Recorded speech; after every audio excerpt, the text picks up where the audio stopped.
तो दोस्तों ये है एग्जाम्पल नंबर 6 चैप्टर नंबर 1 का। इसमें हमसे बोला गया है find the LCM and HCF of 6 and 20 by the prime factorisation method. ठीक है, तो एचसीएफ निकालना और एलसीएम निकालना है 6 और 20 का किससे? प्राइम फैक्टराइजेशन मेथड से। ठीक है, तो सबसे पहले तो देख लेते हैं कि क्या है जो बात करी गई है। वो है प्राइम फैक्टराइजेशन मेथड। क्या होता है ये मेथड? ये मेथड है कि किसी भी नंबर को उसके प्राइम फैक्टर्स की फॉर्म में लिखना, कि मतलब उस नंबर को आप रिड्यूस करते जाएं जब तक कि सारे प्राइम फैक्टर्स ना आ जाएं, और कोई भी प्राइम फैक्टर अगर रिपीट हो रहा है तो उसको पावर्स में लिख दें। जैसे 2 3 बार आ रहा है किसी के फैक्टराइजेशन में, तो उसको लिख दें 2 की पावर 3। ठीक है, इस तरह से। जैसे एग्जाम्पल के मान लेते हैं हमारे पास कोई नंबर है 28 को हम कैसे लिख सकते हैं? 7 × 4। अब देखिए 4 क्या प्राइम नंबर है? नहीं है, तो हम इसको प्राइम नंबर में रिड्यूस करेंगे। 4 को हम लिख सकते हैं 2 × 2। अब देखिए ये सारे प्राइम नंबर्स हैं, 2 भी प्राइम नंबर है और 7 भी, तो इसको हम ऐसे लिख सकते हैं 7 × 2 की पावर 2, क्योंकि 2 2 बार रिपीट हो रहा है। ठीक है, तो ये होती है प्राइम फैक्टराइजेशन फॉर्म, कि किसी भी नंबर को प्राइम फैक्टर्स में लिखना, और अगर कोई प्राइम नंबर रिपीट हो रहा है 2 3 बार आ रहा है तो उसको उसकी पावर्स में लिख देना। ठीक है, तो दोनों का करके देख लेते हैं। सबसे पहले 6 का करके देखते हैं प्राइम फैक्टराइजेशन।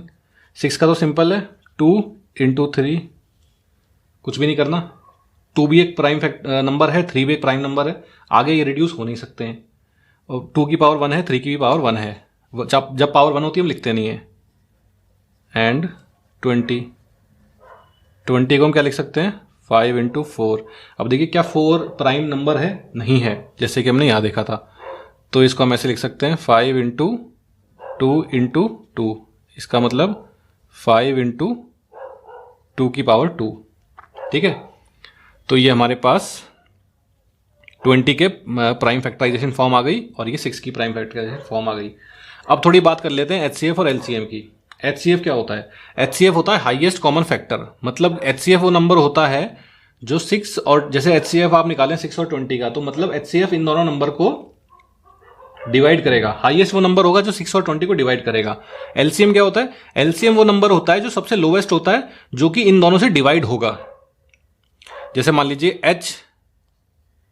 एचसीएफ और एल जो है वो एलसीएम है, तो एच का क्या काम होगा? एच कैसे होगा? एच होगा ऐसे 6/h = सम इंटीजर, मतलब ये h से 6h से डिवाइड हो जाएगा, और 20 है वो भी h से डिवाइड हो जाएगा, ये इसको काटेगा। ठीक है, और l जो है l डिवाइड होगा, l/6 = सम इंटीजर, और l/20 = सम इंटीजर। ठीक है, ये है बात एचसीएफ और एलसीएम की। और कैसे निकालते हैं वो भी एक बार थोड़ा सा लिख लेते हैं। HCF = product of the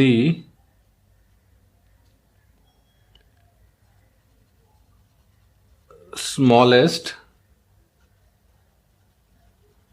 power of each common prime factor in the numbers। और एलसीएम क्या होता है? एलसीएम होता है product of the greatest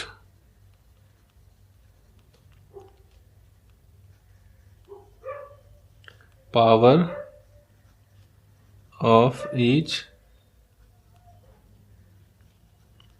prime factor involved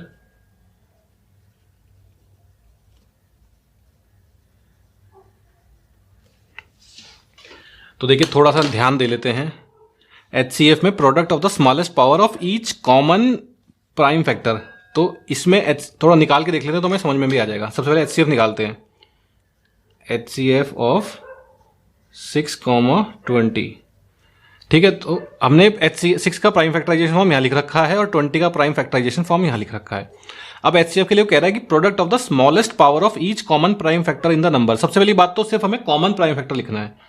तो देखिए 2 इंटू 3 और 5 इंटू 2 की पावर 2, यहाँ पे कॉमन प्राइम फैक्टर कौन सा है, यहाँ पे 2 है, यहाँ पे 2 है, 3 यहाँ पे है, यहाँ पे नहीं है, 5 यहाँ पे है, यहाँ पे नहीं, तो सिर्फ 2 कॉमन हुआ, 2 यहाँ पे और यहाँ पे भी है, तो 2 लिख देंगे।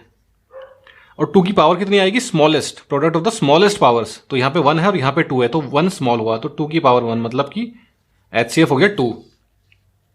ठीक है, उसके बाद LCM देखें तो LCM ऑफ 6,20, यहां पे देखिए product of the greatest power of each prime factor involve in the numbers.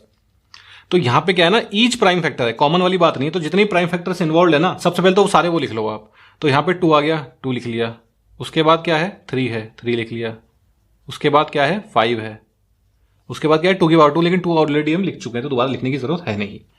उसके बाद प्रोडक्ट ऑफ ग्रेटेस्ट पावर, हम इनकी सभी ग्रेटेस्ट पावर निकालनी है। देखिए 2 की पावर यहाँ पे 1 है, यहाँ पे 2 है, तो ज्यादा बड़ा क्या हुआ 2 हुआ, तो 2 की पावर 2। 3 की पावर यहाँ पे 1 है, यहाँ पे तो है ही नहीं, तो 1 ही आएगा। 5 की पावर यहाँ पे 1 है, यहाँ पे तो है ही नहीं, और नहीं है तो मतलब 3 की पावर 0 है यहाँ पे, तो 2 ये हो जाएगा 2 की पावर 2 इंटू 3 इंटू 5, मतलब 4 इंटू 3 इंटू 5, मतलब कि कितना हो गया ये आपका हो गया 60। ठीक है, तो HCF आ गया 2, LCM आ गया कितना 60। साथ ही साथ आपको यहां पे NCERT में एग्जाम्पल में एक प्रॉपर्टी और दी गई है, वो ये है कि जो आप इसमें वेरीफाई भी कर सकते हैं, that for any 2 positive integers A and B, क्या होता है, ये प्रॉपर्टी है आपकी HCF of A, B into LCM of A, B is equal to A into B। ठीक है, थोड़ा वेरीफाई भी कर सकते हैं आप यहाँ पे क्या प्रॉपर्टी, पहले तो प्रॉपर्टी पे थोड़ी नजर डाल लेते हैं कि HCF into LCM is equal to product of numbers. तो यहां पे हमारे पास HCF क्या आया था, थोड़ा वेरीफाई करते हैं। HCF आया था 2 इंटू LCM क्या आया था 60। ये किसके बराबर होना चाहिए, इन दोनों नंबर्स के प्रोडक्ट का, नंबर क्या थे 6 और 20, 6 इंटू 20, तो देखिए 60 इंटू 2 कितना होता है 120, और 6 इंटू 20 कितना होता है 120, तो बराबर आ रहे हैं। तो क्या होगा HCF of into LCM is equal to A into B। लेकिन जो सबसे इंपॉर्टेंट बात है वो थोड़ी आपको याद रखनी है,